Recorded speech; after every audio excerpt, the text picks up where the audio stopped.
So this was my first out-of-town street race, and I want to stress, this was a street race, not a car meet. The organizer asked for a head count ahead of time, and some people said, oh yeah, I'm coming and I'm bringing 4 other cars. Most of us thought that meant they were going to race. So with the parking lot this full, it seemed like this was really going to be a big event. But when it came time for the drivers' meeting, only 7 people stepped up to buy in right away. Eventually, through badgering and shaming, the car count did end up at 12. And through some more badgering and shaming, they got some of these spectators to donate to the pot. But the large crowd drew attention. All of you guys have to leave now, please. Are you from America? Surprisingly, there was a real easy solution. She said just go across the street. Yeah, let's go next door. God damn it. So, undeterred, this whole clout-chasing shit show just moved across the street.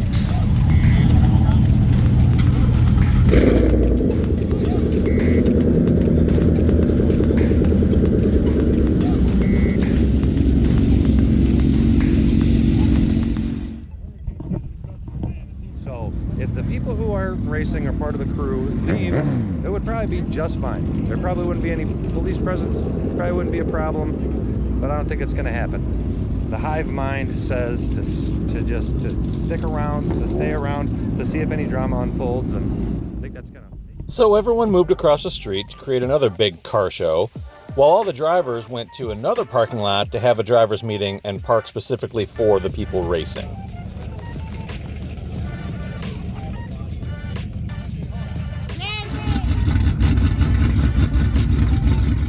Amazingly, there was no more police presence the rest of the evening, and the 12 of us were free to do what we originally came down to do.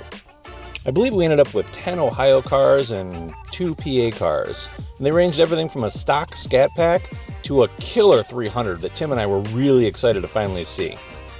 Unfortunately, he was kind of dismissive to Tim when he tried to introduce himself. Don't meet your heroes. We all drew cards, and I ended up third pair against Bryce in his supercharged Holden, which is just a super cool car. I had done a trans brake launch on Bear Road earlier in the day, and it really didn't spin, and I was just really wrestling with whether or not I was going to do a burnout or use any prep. I figured I'd wait and watch the first couple races and decide from there.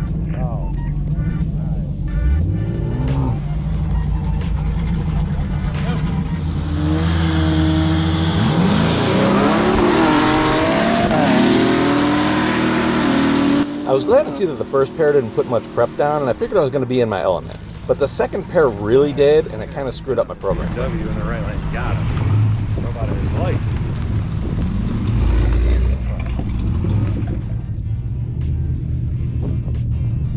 Yeah. Oh shit. Always testing that light.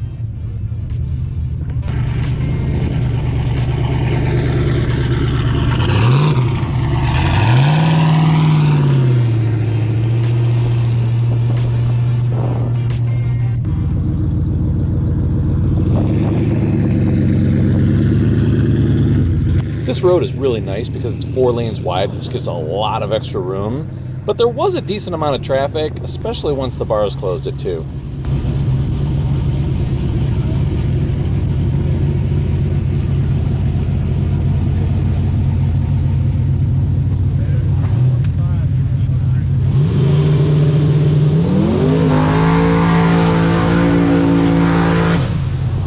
You can actually see how wet the road is with prep.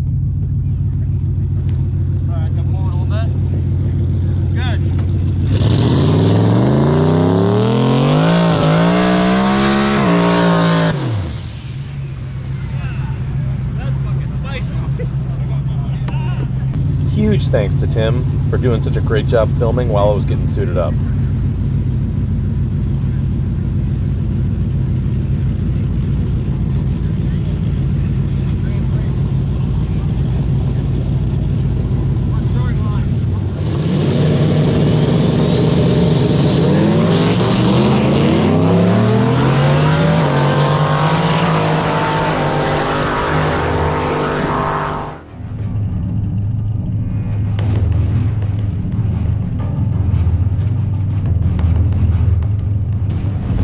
So as I was pulling up, I still wasn't sure if I was going to do a burnout or not. I figured I'd do a dry hop and see how it felt, and as soon as I did, I immediately knew I was in trouble.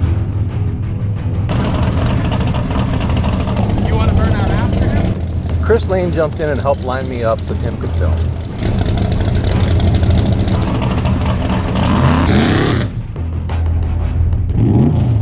I could feel it spin in the dry hop, but I figured I was committed to that being my one burnout, and I stuck with it.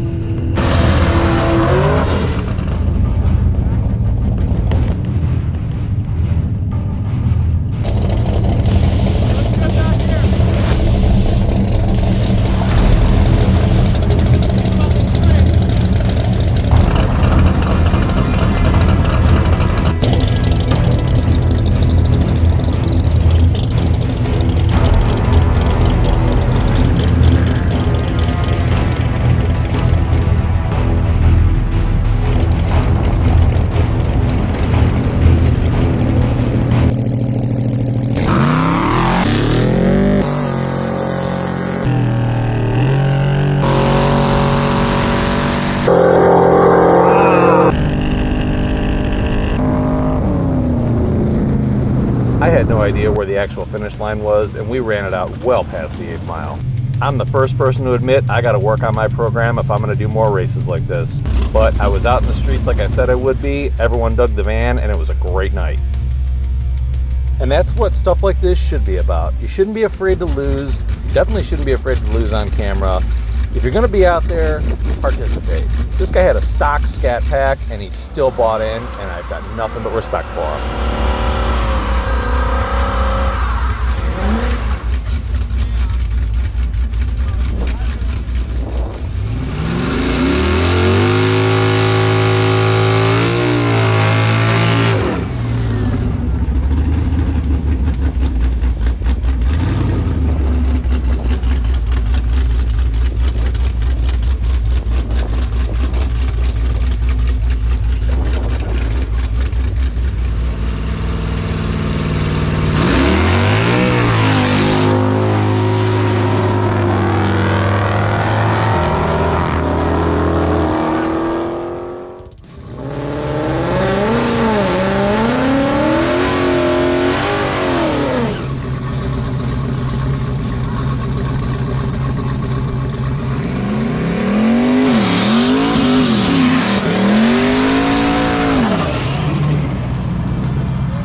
This vet looked awesome. Unfortunately, he broke a brake line right at the start.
It's pretty cool that the OG street racers still come out. Just like our area has the Motorheads, this area has the Hollywood Knights. And they're just as respected and revered.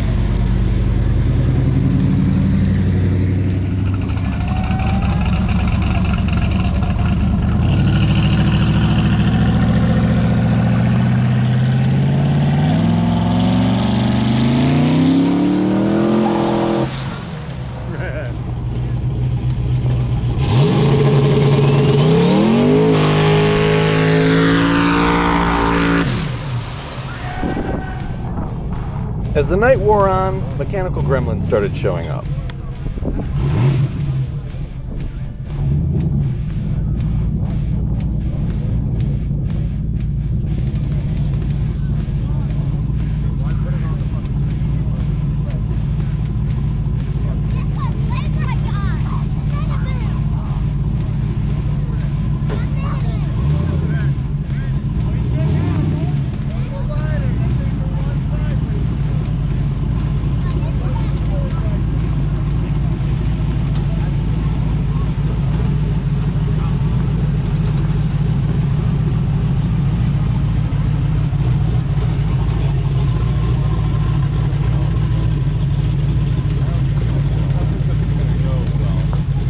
I had a pretty strong feeling something was wrong with the rear end of the S10, so I feel like it was fortunate that the BMW shut off because I think this guy was going to swap lanes.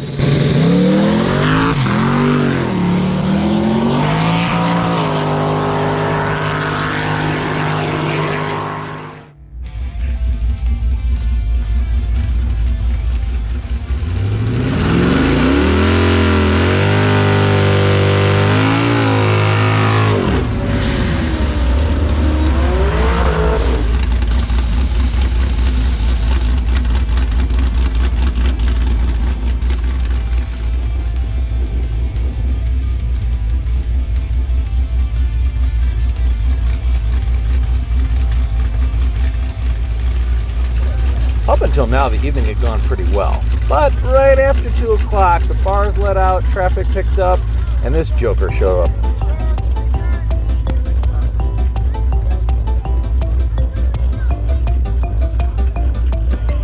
The king of the clown spectators had arrived. And postponement, due to extra traffic, increased exponentially.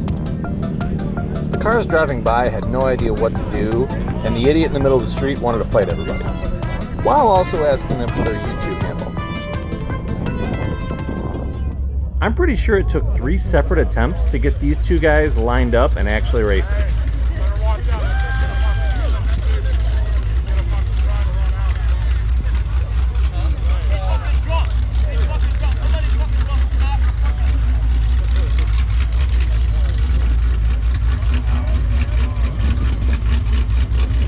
It was late, it was hot, and people were starting to get a little testy.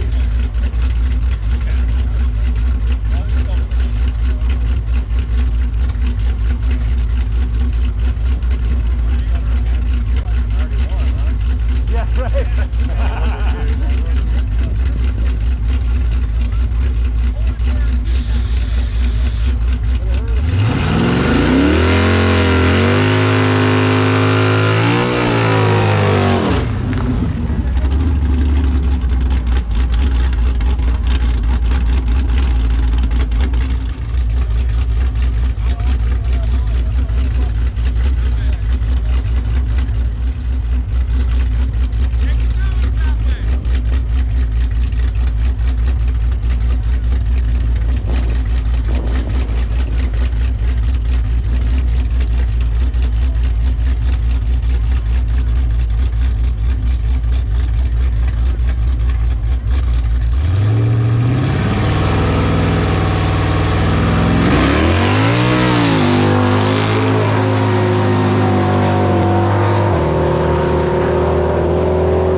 10 got a bye run into the finals, and that's when things started getting a little weird.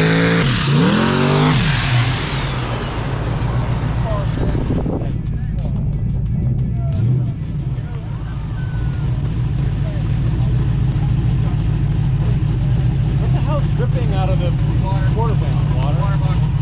That car. That car.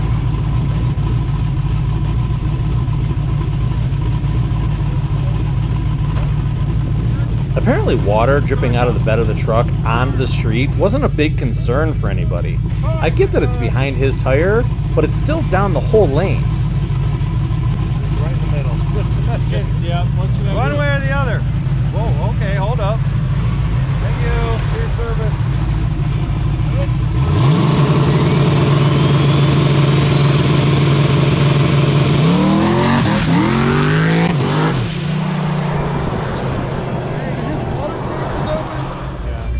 So now we are into an all Pennsylvania final, which is fine, but some weird stuff starts happening.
So yeah, I have no idea what the hell happened.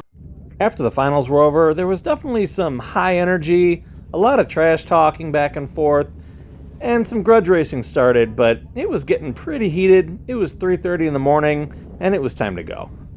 Aside from a few small things, it was an excellent night. It was extremely well run, and I will definitely go back when they have another one.